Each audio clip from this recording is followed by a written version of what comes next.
자라는 제목으로 데살로니가 후서 1장 3절에서 12절 말씀을 증거하겠습니다. 오늘 본문에 보면은 부르심에 합당한 자라는 단어가 2번 나옵니다.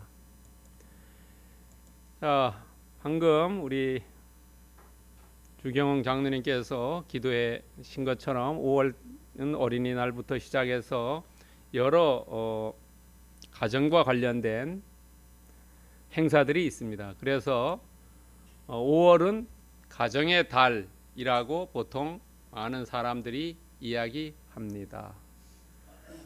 어린이날, 어버이날, 스승의 날, 부부의 날 등이 있습니다. 그리고 날씨도 아주 청명한 5월입니다. 놀러 가기도 쉽고요. 일하기도 아주 좋은 때입니다. 덥지도 않고 춥지도 않는 계절이기 때문에 그런 것 같습니다. 그런데 이 가정의 달에 이 가정의 구성원이 어떻게 되느냐 하는 겁니다. 가정의 구성원은 부모와 자식으로 연결되어 있습니다. 부모와 자식의 관계는 특별한 관계입니다. 혈연의 관계도 있지만 또 혈연적인 관계가 아닌 부모와 자식도 있습니다. 그러나 부모와 자식의 관계를 얘기할 때 대부분 부모가 희생 아니면 사랑으로 자식을 껴안고 자식을 양육해 나갑니다. 그 대표적인 이야기 중에 몇 개가 있지만은 오늘 들고자 하는 이야기는 가시고기라고 여러분들 몇 년 전에 아주 히트친 소설입니다. 가시고기는 순놈이 자기 새끼들을 이렇게 양육합니다. 그리고 마지막에는 가시고기 순놈이 아버지 되죠. 아버지가 죽습니다. 그리고 자녀들이 이제 강에서 헤엄칩니다. 또 특별한 것은 아낌없이 주는 나무라고 여러분들도 어릴 때 동화 이야기 드렸을 겁니다. 이 아낌없이 주는 나무는 정말로 부모가 자식을 양육할 때와 거의 비슷합니다. 여러분, 아이가 나무에게 와가지고 이야기합니다. 자기가 그네가 필요하다고 할 때 가지에 다르라고 합니다.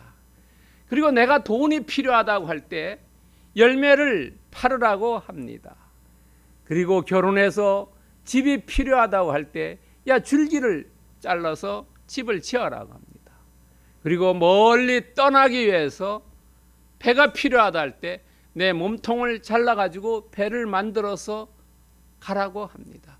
그리고 노인이 돼서 돌아왔을 때 쉴 때가 필요하다라고 이야기할 때 밑동, 다시 말하면 우리나라 말로 하면 그루터기에 앉아서 쉬라고 합니다. 이것이 부모와 자식의 관계입니다. 자식은 계속 부모한테 어리광 부리고 부모는 계속 주는 겁니다. 여기에서 우리가 봐야 될 것은 어릴 때는 자녀에게 우리가 한없이 사랑을 베풀어야 합니다. 그러나 베풀어야 될 단계가 지났을 때도 베푸는 것은 올바른 사랑이 아닙니다. 오히려 그 자녀를 죽이는 겁니다. 왜냐하면 자립할 때가 되면은 자립시켜야 합니다. 여러분, 독수리가 어릴 때는 새끼를 잘 하지만 어느 단계에 지나면은 집을 둥지에서부터 데리고 나와서 그냥 공중에 내 던진다고 하죠. 그래서 자기가 이 날갯짓을 하느냐 못하느냐 하는 겁니다. 날갯짓을 못하면은 죽는 겁니다. 그래서 우리는 자녀가 자기 일을 못하고 이러면 눈을 감고 기다려야 하는 겁니다. 불쌍하다 해서 도와주면 안 된다는 거예요. 그러면은 계속 자녀는 의타심이 생긴다는 겁니다. 왜냐하면은 영적으로, 정신적으로, 신체적으로 성숙과 미성숙의 차이라는 겁니다. 어느 단계를 지나면은 신앙도 그렇고 사회생활도 그렇고 성숙돼야 한다는 거죠. 직장에 다니면서 맨날 적응 안 됐다고 징징질 울면 안 된다는 거죠. 처음에는 그렇지만 시간이 지나면은 성숙의 단계를 들어가야 한다는 겁니다. 오늘 본문에도 사도 바울은 전도자고 데살로니가 지역에 있는 기독교인들은 피전도자입니다. 바울의 입장에서는 성숙된 믿음을 가지고 있지만은 데살로니가 교인들은 아직 미성숙의 단계에 있다는 겁니다. 성숙과 미성숙의 차이는, 자녀가 철이 들었다 안 들었다의 차이는 뭐냐 하면은 주는 것이 있을 때 철이 들은 겁니다. 자녀가 멀리 있어도 부모를 생각하고 부모에 대해서 은혜를 기억하는 것은 철이 든 겁니다. 그래서 사도행전 20장 35절에서 얘기하고 있어요. 예수님께서 친히 말씀하셨다. 주는 것이 받는 것보다 복되도다. 예수님은 성숙되어 있는 분이기 때문에 주는 것이 더 복되다는 겁니다. 여러분, 자녀가 부모를 위해서 용돈을 보내주고 하는 것은 나 내살기도 바쁜데 그런 사람은 미성숙됐고 자기의 어려움이 있지만은 그래도 부모님을 나를 여기까지 길러주고 교육시켜줬고 결혼시켜줬고 살게 해준 그 부모에 대해서 생각하는 것은, 주는 것은 성숙됐다는 겁니다. 60만 나이가 들고 성장된 것이 아니라 영적으로 정신적으로 성장된 것은 줄 때 성장됐다는 겁니다. 여러분, 마태복음 20장 28절에서 또 이야기하고 있습니다. 예수님께서 이야기하고 있어요. 섬김을 받으러 온 것이 아니라 섬기려 왔다는 겁니다. 줄 수 있는 겁니다. 줄 수 있는 것이, 그것이 성숙된 사람이라는 겁니다. 부모도 자식을 앵벌이 시키면 미성숙된 자지요. 자식이 맨날 부모한테 달라 그러는 것도 미성숙된 사람이지요. 성숙된 사람은 주는 사람, 신앙인도 주는 사람, 늘 주는 사람, 성숙된 신앙을 가지시기를 축원드립니다. 여러분, 오늘 3절과 4절에서 무슨 말씀을 하고 있는가요? 3절과 4절에서는 키포인트가 감사입니다. 감사. 어떤 것보다도 중요한 게 감사입니다. 왜냐하면 성숙된 사람은 감사를 생각합니다. 그래서 오늘 감사의 대상이 누구냐 하는 겁니다. 오늘 사도 바울은 데살로니가 성도들에 인해서 감사하다고 했어요. 그러니까 데살로니가 사람들에게 감사하지 않았다는 거예요. 여기서 분명한 것은요, 사람에게 감사하지 않았고 너희들의 신앙을 잘 지키고 믿음을 삶을 사는데 내가 그것에 대해서 감사하지 않고 그렇게 할 수 있는 하나님에 대해서 감사했다는 겁니다. 여러분요, 이것이 신앙인과 넌 신앙인, 믿지 않는 사람과 다르다는 거예요. 하나님이 너에게 시켰기 때문에 나는 하나님께 감사했다. 하나님에 감사한 사람은 사람에게도 감사할 줄 안다는 겁니다. 그러나 사람에게만 감사할 수 있는 사람은 하나님에게 감사하지 않는다는 겁니다. 사람의 관계도 그래요. 하나님을 잘 섬기는 사람은 사람들도 잘 섬기지만 사람만 잘 섬기는 사람은 하나님 섬기지 않는다는 겁니다. 인본주의에 빠져있기 때문에 그렇습니다. 사도 바울은 하나님에게 감사했다는 겁니다. 그리고 왜 감사했냐? 그것은 너희들이 성장과 성숙을 했다. 내가 보니까 내가 3주만 거기에서 믿음의 복음을 전했는데, 예수 그리스도의 복음을 전했는데 너희들이 성장과 성숙을 했다. 삶이 바뀌었다. 이전과 결별했다. 너희들은 이제 새로운 피조물이다. 그렇게 장족의 믿음의 발전을 이루었다는 거죠. 그런데 그 안에 보면은 두 가지가 있었다는 거예요. 하나는 내적과 하나는 외적이라는 겁니다. 하나는 내적이라는 것은 예수 그리스도에 대해서 믿음을 확실히 가졌고, 외적이라는 것은 그 믿음에 의해서 나타났다는 겁니다. 사랑이 나타났다는 겁니다, 여러분. 그런데 이 사랑은 일방적인 것이 아니고 상호적이었다는 겁니다. 상호적. 부모가 자식에 대해서 일방적인 사랑이었지만 어릴 때는, 그러나 어느 단계에 지나면은 상호적인 사랑으로 변해진다는 겁니다. 여러분요, 이 사도 바울이 데살로니가 교인들에게 감사했다는 것은 너희들이 내적으로 믿음이 단단해졌고 외적으로 사랑이 풍성해졌다. 그런데 그것이 한두 사람이 아니고 그 전체가 다 그랬다라는 겁니다. 데살로니가 교인 전체가 다 서로 사랑했다는, 다라는 단어가 나옵니다, 여러분요. 그리고 그것은 서로 상호 후회적이었다는 겁니다. 일방적인 거 아니는, 일방적인 것은 오래가지 못합니다. 뭐든지요. 친구 관계도 그렇고요.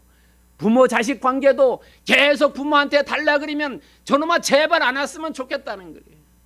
일방적인 것은 좋지 않다는 거예요. 늘 상호 관계.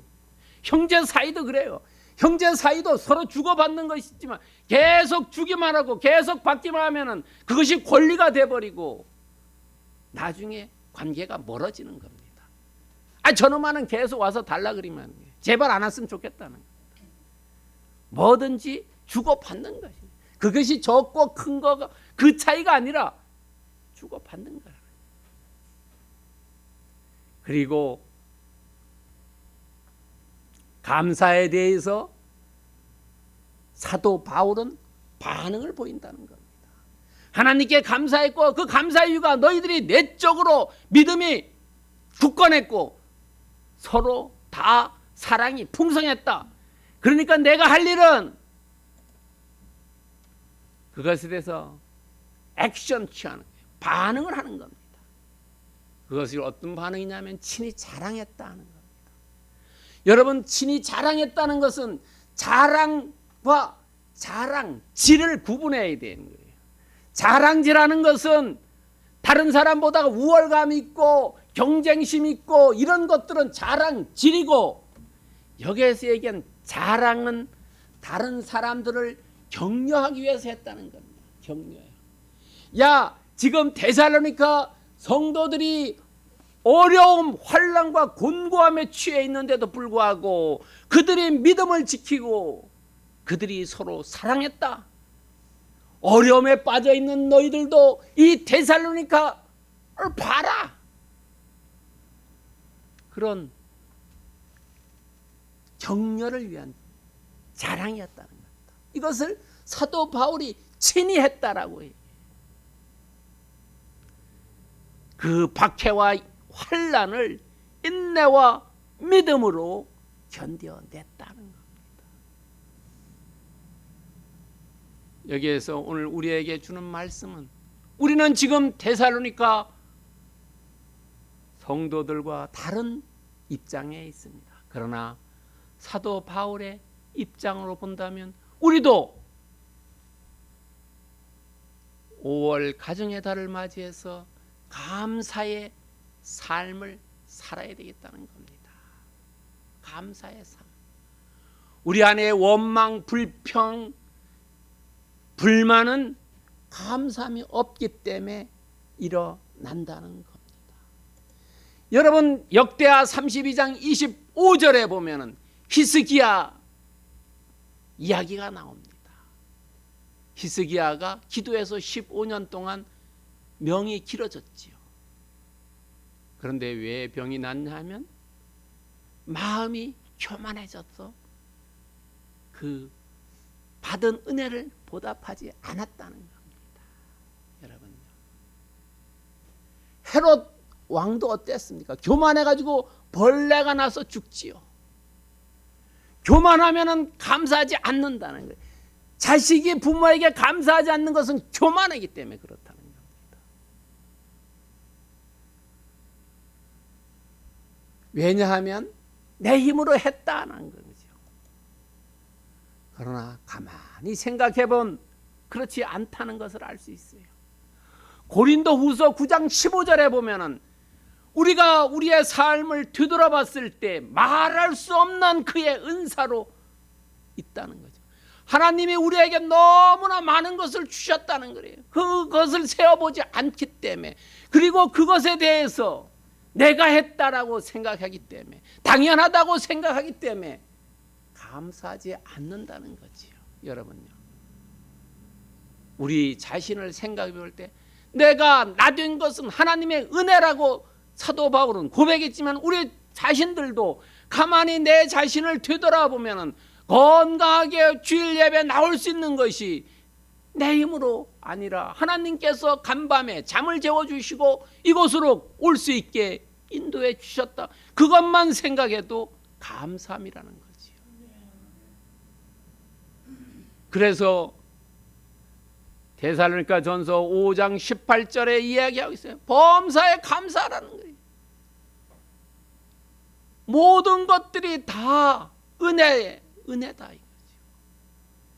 늘 우리는 사도 바울이 데살로니가 성도들을 생각하면서 감사했던 것처럼, 우리도 자녀들이 부모와 같이 있지 않지만 떨어져 있지만 또 같이 있는 분도 계시지만 그 자녀들이 멀리 있건 가까이 있든 다 감사의 삶.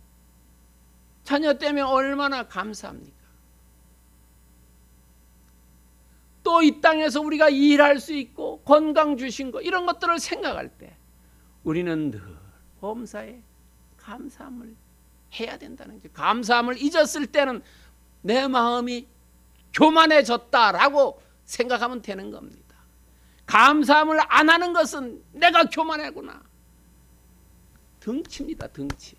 감사하는 사람은 겸손한 사람이고, 감사하지 않는 사람은 교만한 사람이고, 하나님에 대해서 신앙이 없다고 봐야 되겠죠. 왜? 이 땅의 모든 역사라든지 만드는 것은 다 하나님께서 만들었는데 그것에 대해서 감사하지 않는 것은 내가 잘났고 내가 목이 뻣뻣하고 얼굴이 후한무치하기 때문에 그런 거지요. 오늘 예배에 나오신 분들은 늘 하나님께 감사한 삶을 사시기를 축원드립니다. 5절과 10절의 말씀입니다. 여러분, 5절과 10절의 말씀을 보면은 5절에 나오는 단어가 하나 있습니다. 이것은 심판입니다. 심판요, 매우 중요한 겁니다. 인간은 인간이 심판을 합니다. 그것이 재판관입니다. 사법행정이라고 이야기합니다. 그러나 판사도 실수할 때가 있습니다. 무죄를 유죄로 보지요. 그래서 몇십 년 후에 유죄가 무죄로 바뀌는 경우도 있고, 재판을 다시 하는 재정 신청이라는 거예요. 재판을 다시 신청하기도 합니다. 틀렸다는 겁니다.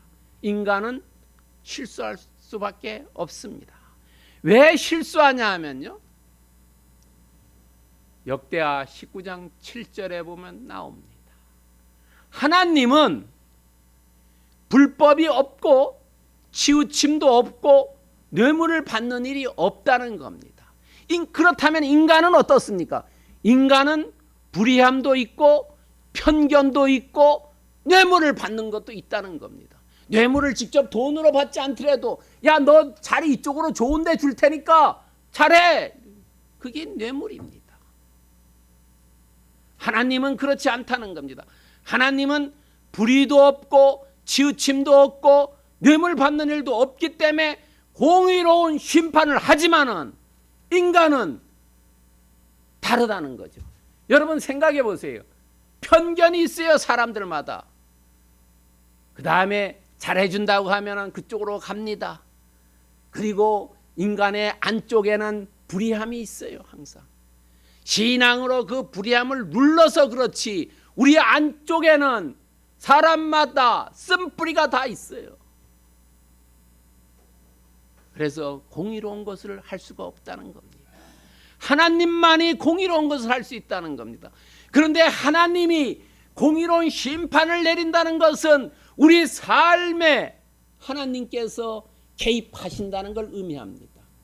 여러분요, 하나님께서 우리 삶에 들어오신다는 것을 이야기하고 있습니다. 그런데 그 심판에 개입하는 사람은 어떤 사람에게 개입하냐? 합당한 자에게 합당해요. 하나님 보시기에 합당한 자에게 하나님께서 공의로운 심판으로 개입하십니다. 그 합당한 자는 그의 나라를 위하여 고난을 받는 사람입니다. 여러분요, 선거 때 어떤 사람을 도와주면은 그 사람이 당선되면은 그 사람 도와준 사람들을 다 논공 행상으로 자리에 하나씩 앉혀주지요. 하나님을 위해서도 우리가 만약에 고난을 받는다면, 하나님의 일을 위해 하다가 고난을 받는다면 하나님에게 합당한 사람으로 인정받고 하늘나라에 가면 반드시 논공 행상이 있다는 겁니다.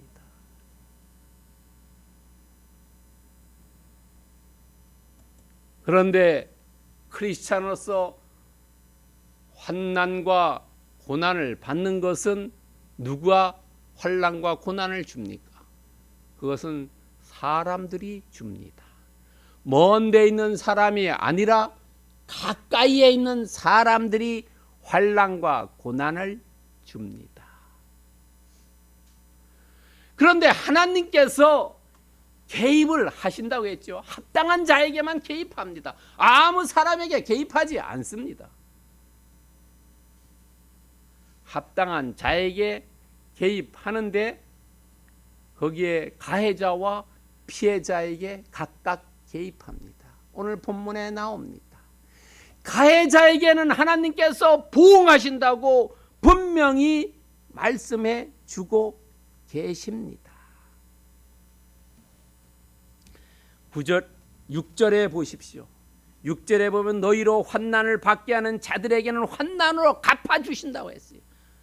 여러분 로마서 2장 6절에 보더라도 하나님께서 각 사람에게 그 행한 대로 보응하신다는 겁니다. 그 행한 대로. 그리고 로마서 12장 19절입니다. 여기 19절만 써야 했는데요. 12장 19절입니다. 우리가 잘 아는 말씀이죠. 하나님께서 갚아주신다는 거죠. 너희들이 원수 갚지 말아라. 내가 갚아줄 테니까 걱정하지 말으라는 겁니다. 12장 19절입니다. 여기 19절만 나왔는데요. 이 12장 19절입니다. 하나님은 공의로우신 분이기 때문에 크리스찬들을 박해하는 자들은 내가 갚아주겠다라고 해요.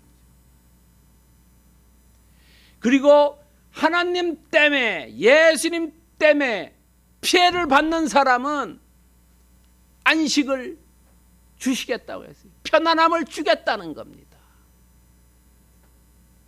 여러분 귀한 말씀이지 않습니까? 우리가 기독교인으로서 어려움 당한다 하더라도 하나님께서 우리에게 안식을 주시겠다는 거예요. 그러면서 만약에 너희들이 이 땅을 떠나서 주님 전에 가면은 주님 앞에서의 심판이 있지만 만약에 이 땅에 살았을 때 주님께서 재림하신다고 한다면은, 왜냐하면 지금 데살로니가 사람들은 일하지 않고 주님이 오시기만을 지금 기다리고 있어요. 갑자기 온다는 것을 금방 온다라고 이렇게 그거 했다 그랬지요. 잘못 알고 있었다 그랬지요. 오해하고 있었다 그랬지요. 그런데 이제 그 재림할 때 예수님께서 오시는 모습을 기술해 놨어요. 뭐라고 기술해 놨냐면 혼자 오시는 게 아니라 천사들과 같이 오고 불꽃 속에서 오신다 그랬어요. 여름철에 보면은 곳곳에서 폭죽하지요. 폭죽 쏘고 불꽃놀이 하지 않습니까? 그런 식으로 예수님이 천사들과 함께 오신다. 오실 때에 가해자들에게 형벌을 내리신다는 겁니다. 어떤 형벌? 불인식자, 모르는 것들, 불청종자, 따르지 않는 것들, 이런 사람들에게는 형벌을 내신다. 아마 우리가 살아계실 때 예수님이 오신다면 믿는 자들은 휴거돼서 갈 거고 믿지 않는 자들은 이 땅에 남아서 어땠습니까? 지옥을 경험하겠지요. 그리고 또 하나는 예수님께서 오실 때 영광을 받으신다는 겁니다. 누구로부터? 성도와 모든 믿는 자들로부터 영광을 받으신다는 겁니다.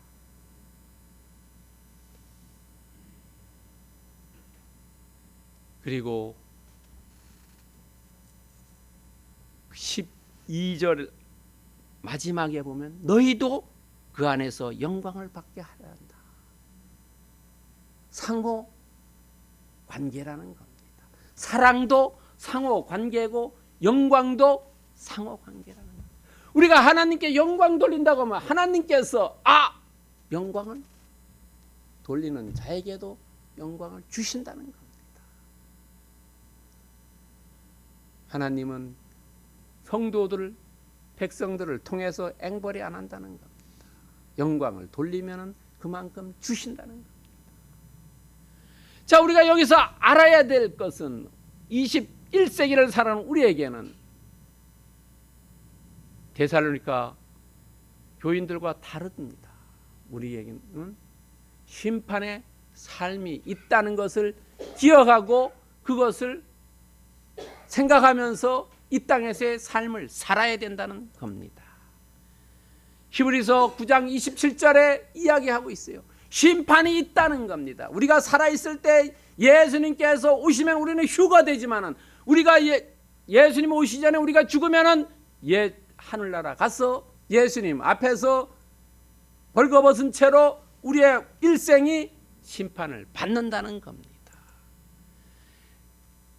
그것이 고린도 후서 5장 10절에 나와 있다는 겁니다. 우리가 다 반드시 그리스도의 심판대 앞에서 그 몸으로 행한 것에 따라 받는다는 겁니다. 몸이라는 것은 우리가 육신, 손발로, 입으로, 눈으로 행한 거 심판을 받는다는 겁니다. 몸으로 행한 것에 의해서. 그 심판의 결과는 영벌이냐 영생이냐로 나누어진다는 겁니다. 예수님 오셔서 휴거돼서 예수님과 같이 가느냐, 아니면 우리가 이 땅을 떠나서 주님 전에 앞에서 심판을 받아가지고 영생의 길로 가느냐, 영벌의 길로 가느냐. 영벌의 길로 가는 사람은 불인식자, 불청종자라는 겁니다. 여러분, 그렇기 때문에 우리는 늘 주님 앞에서 있다는 것을 생각하며 심판을 생각하며 이 땅을 살아가야 된다는 거지요. 여러분, 법이 없다고 생각하면 자기 멋대로 살 거 아닙니까? 법이 있다고 생각하면 그 법을 존중해서 살기 때문에 그 나쁜 일들은 하지 않지요. 법에 저촉되는 일은 하지 않지 않습니까? 오늘 예배에 나온 분들은 심판이 있다는 것을 기억하면서 이 땅에서 거룩하고 경건하게 사시기를 축원드립니다. 11절과 12절의 말씀입니다. 11절과 12절에서의 키워드는 기도입니다. 사도 바울은 데살로니가 사람들을 위해서 중보 기도하고 있어요. 중보 기도하는 사람의 마음속에는 책임이 있다는 것입니다. 우리가 자식을 위해서 기도하는 것은 자식에 대해서 책임이 있다는 겁니다. 다른 사람을 위해서 기도하는 것은 그 사람이 책임의 의식을 가지고 있기 때문에 기도한다는 거죠. 나랑 관계없는 사람 내가 왜 기도하냐는 선을 긋지요. 그런데 기도하는 것을 자세히 보면은 여러분 부르심에 합당한 자들이 되달라고 기도합니다. 여러분요. 데살로니가 사람들을 하나님께서 부르셨다. 그러니까 그 사람들에게 부르심의 목적이 있고 거기에 대한 자격이 있고 거기에 대한 의무감이 있다. 그것에 합당하게 살게 해달라고 기도했다는 겁니다. 그리고 또한 그 사람들이 그것을 이루게 하기 위해서는 하나님의 능력이 필요하다. 그 능력으로 이루어 달라고 기도했다는 겁니다. 여러분, 자녀들이 다음 세대들이 잘 되기 위해서 부모가 기도할 때 자녀들에게 지혜와 명철을 달라고 기도하는 것과 같다는 거죠. 직장에 가서 문제가 있으면 그 문제를 풀어갈 수 있는 능력을 주게 해달라고 기도하는 그것을 이야기합니다. 지금 데살로니가 사람들이 능력이 없을 수도 있고 악마의 방해로 일을 할 수 없게 될 수도 있다는 거지요. 여러분 생각해 보세요. 직장에 가 있는데 내가 능력이 100밖에 안 되는데 200을 맡겼다든가 할 수가 없어요. 100의 일을 하는데 옆에서 또 깐죽거려 가지고 일할 수 없어요. 두 가지 경우입니다. 그러기 위해서 지금 사도 바울은 데살로니가 사람들이 그런 것을 극복할 수 있게 능력을 달고 그 부르심에 합당하게 중보기도 하고 있어요. 그 중보기도의 목적은 응답이 아닙니다. 상호 영광을 받을 수 있도록 상호 응답만 받다면 읍살해서야죠. 그게 아니라는 거죠. 서로 영광 돌리기 위해서 그렇다는 겁니다. 그리고 그 기도가 달성되는 것은 자연적으로 기도가 달성되지 않는다는 겁니다. 어떤 계획이나 의도로 달성되지 않는다는 겁니다. 오직 하나님의 은혜로 기도가 달성된다는 겁니다. 여러분요. 하나님의 의도로 달성되는 게 내 의도로 되는 게 아니에요. 내 시간에 당선된 그게 응답되는 게 아니라는 겁니다. 하나님의 시간, 하나님의 방법으로 하나님의 은혜 안에서 이루어진다는 겁니다. 이것을 오늘 11절과 12절에 사도 바울이 데살로니가 사람들을 위해서 하고 있는 겁니다. 자, 우리의 삶에 되돌아보면 우리도 기도의 삶을 살아야 된다는 겁니다. 기도할 때 이런 방법으로 사도 바울이 했던 것처럼 요한복음 17장 15절에서 악에 빠지지 않도록 우리의 삶이 다른 사람의 유혹에 빠지지 않도록 자녀들이, 성도들이, 이웃들이, 형제 친척들이, 인척들이 꼬임에 빠져가지고 유혹에 빠져서 가산을 탕진하고 가정이 깨지지 않도록, 악에 빠지지 않도록 기도해야 된다는 것. 또 하나는 그럼으로써 그 삶이 거룩하게 될 수 있다는 거죠. 여러분, 우리가 거룩해야 된다 이렇게 나가면 어렵다는 거죠. 악한 것을 내 주변으로부터 없애면은 그러면 거룩하게 되는 겁니다. 거룩하게 살려는 것은 악한 것을 없애는 겁니다. 요한복음 17장 19절에서 얘기하고 있어요. 거룩함을 얻기 위해서 기도해라. 그리고 마지막으로 그것이 한두 번이 아니다는, 한두 번 하면 안 된다는 거예요. 일생을 두고 해라. 데살로니가전서 5장 17절에서 얘기했어요. 쉬지 말고 기도해라. 시간을 정해놓고 해도 되고, 어디서나 앉을 때나 누울 때나 잘 때나 걸을 때나 운전할 때나 늘 주여 부족합니다, 도와주시옵소서, 은혜를 베풀어 주시옵소서 하는 게 기도라는 거죠. 특별한 미사여구 쓰지 않아도 된다는 겁니다. 왜? 주님은 우리의 심중을 알기 때문에 그렇다는 거지요. 여러분, 늘 어디에서나 기도의 삶을 사시기를 축원드립니다. 적용을 봅시다. 부르심에 합당한 자는 기본에 충실한 자라는 거지요. 부르심에는 목적이 있고 거기에 합당해야 한다는 거지요. 그리고 의무가 있어요. 하나님이 우리를 불러서 교회에 왔는데 우리에게 하나님이 주시는 사명이 있다는 거죠. 의무감이 있다는 거래요. 그것은 뭐냐면 기본에 충실해라. 오늘 본문을 통해서 기본에 충실하는 것은 감심기입니다.